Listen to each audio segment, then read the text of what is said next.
તમામ રોગની સારવાર માટેની હોસ્પિટલ તૈયાર થઈ રહી છે. ગીરમાં જોરદાર તાળીથી એકવાર વધાવી આપણે રાજીપો વ્યક્ત કરી.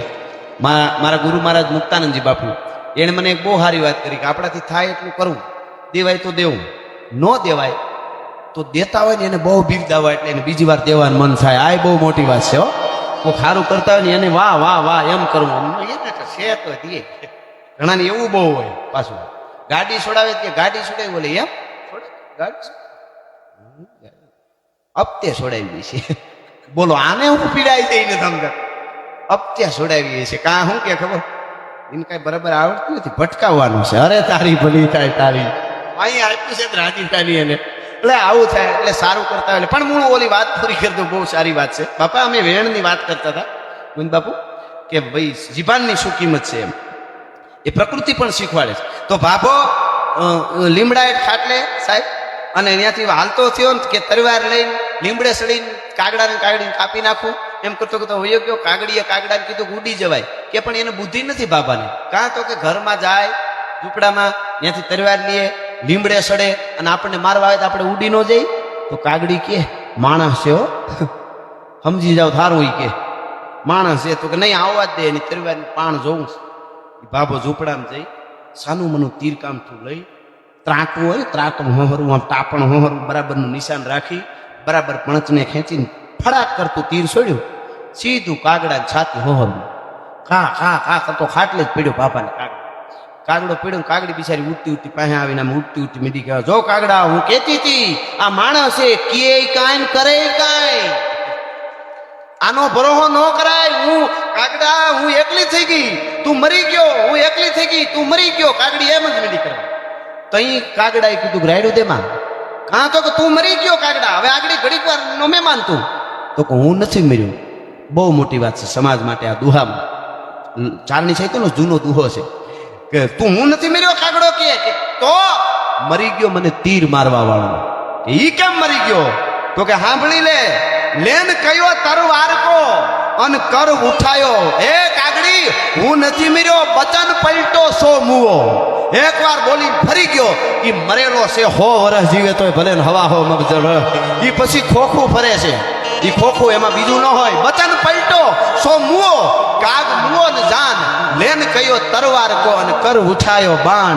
જવા ટાણે કહેતો તો તરવાર લઉં અને મારી દીધું તીર સાનું મનું.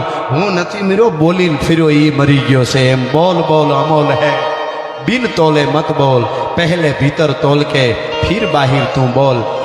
એટલે પૂજી બાપુ આવ્યા તો મને એમ થાય ગીગડા પીરને એકાદ બે કડીમાં યાદ કરું એટલે કે એવા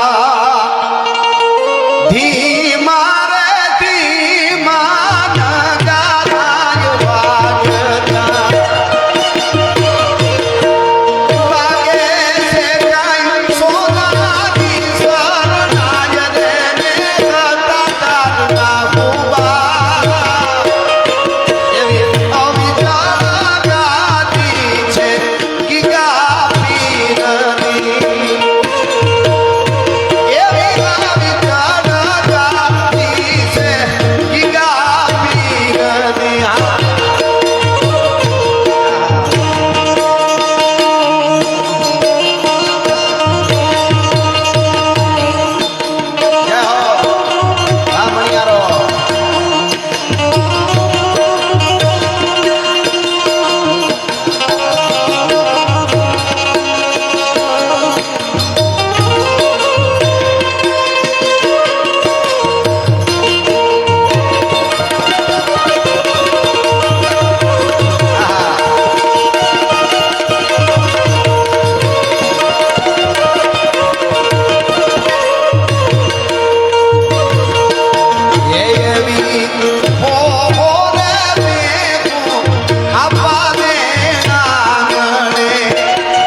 આવ્યું છે ત્યાં ગાતા માર મને યાદ રહી ગયું.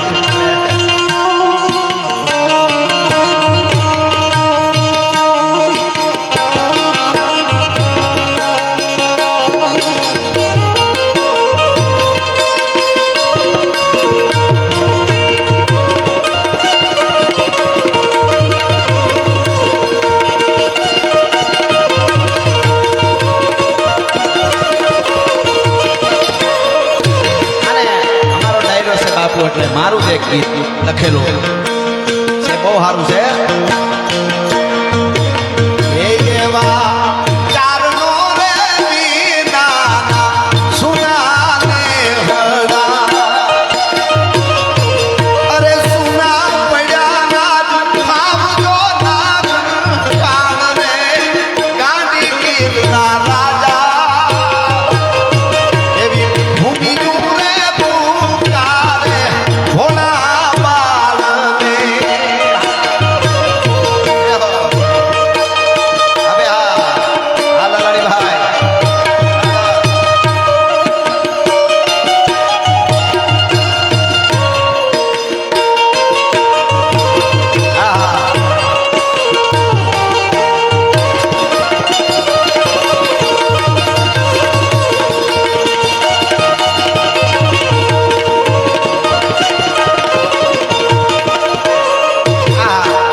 આપણે ઘડિયાળું જોવી પડે એટલું, પણ અમે નાના હતો ત્યારે મારા બાપુ ક્યારેક બારી કામ ગયા હોય તો વહેલું ઉઠવું પડે સાહ ફેરવા માટે.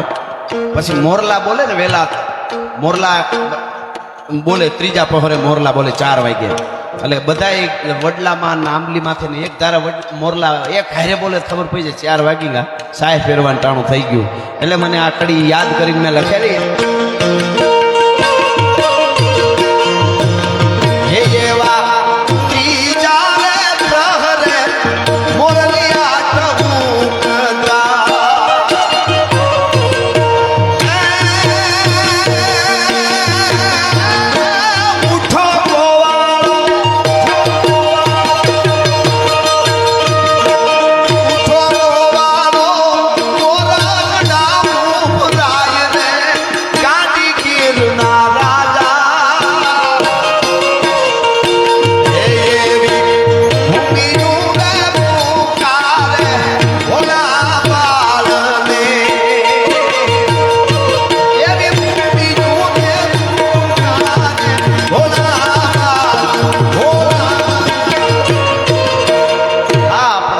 છે માટીના સૂરના ગીતો છે. પણ મને દીકરીની વાત કરી એટલે હું એક ગીતની એકાદ કડી અને એક વાતુનો માણસ એટલે વાત કરી દઉં. હું હમણાં જ બાપુ કીધું કે કોઈ સંતને જન્મ આપે, સુરવીરને, એક માતાજીને કોક માની જરૂર પડશે. દીકરીઓની બહુ હું તો કાયમ મારા પ્રોગ્રામમાં કહું, તમારા બાળકોને અઠવાડિયે એકાદી વાર્તા સંભળાવી જો. અનુપમા ઓછી જોવાય કાંઈ વાંધો નહીં, આપણે તો બહુ વાંધો નથી. શહેરમાં તો ઘણા બહેનો ખાવા નથી દેતા પતિને, કે અનુપમા ચાલે છે, સાનું મુના બેસો. અને તમે એમ ન લડી લેતા ને, એમ હું નહીં માનું. હા, તો તમે એટલા ઉડાડી જ ન હોગો. હા, એક ભાઈએ 100 વાર બ્લડ ડોનેશન કર્યું, લોહી આપ્યું. ગામ આખાઈ નક્કી કર્યું કે આનું સન્માન કરી. સ્ટેજમાંથી સન્માન કરવા માટે લઈ આવ્યા ભાઈને. એક બાપા ઉભા થયા 85 વર્ષના, ભાકા જેવા. એને તો એટલા નથી થયા, પણ એવા બાપા ઉભા થયા. એ બાપા ઉભા થયા ને એને કીધું કે એનું સન્માન રહેવા દો, કાં તો દીકરીનું કરો, એને ઘરેથી રહી બેન એનું. એ ઊભા થયા કે પણ એનું શું કામ? લોહી આણે દીધું. બાપા કે આણે લોહી કે આણે દીધું છે, અને એનું ઘરનાનું સન્માન શું કામ કરી? તો કે ઓલી નો પીધું એટલે આણે દીધું, નકર ક્યાં દેવાનો હતો લોહી. એટલે એ તો છે જ ને, બે માણસ હોય, એક મતા તો હરગમાં થાય છતાં, એમ એ બહુ મોટી વાત છે, એ જરૂરી છે. અને બેનું એક વાત કરતો, બધા માવડીઓ પીછા છે એટલે બેનોની ડિમાન્ડ, માવડીઓની ડિમાન્ડ બહુ હોય. વહુ ભણેલી હોવી જોઈએ, વહુ કયાગરી હોવી જોઈએ, વહુ રોટલા હારા કરે એવી હોવી જોઈએ, વહુ રસોઈ હારી કરવી જોઈએ, વહુ હું કહું એમ કરવી જોઈએ, વહુ ક્યાંય બહાર ન જવી જોઈએ. એટલી બધી માવડીઓની હાહુની ડિમાન્ડ. વહુની કોઈ ડિમાન્ડ નહીં, વહુની ખાલી એક જ ડિમાન્ડ, હાહુ ન હોવી જોઈએ, મુદ્દો ન હોવો જોઈએ. એમ એટલે બે નું આવી જાય ને, નકર ડોહ્યું ખીજાય પાછા. એ કે હાહુ ન હોવી જોઈએ. બાપા એ વાતું જવા દો તમે. હાવ આપણે બહુ સારું છે આ બધું બોલ, બાકી તો એ માટીયું મેં કહેવાતા હોય એ ઘૂમરીએ ચડી ગયા હોય હાવ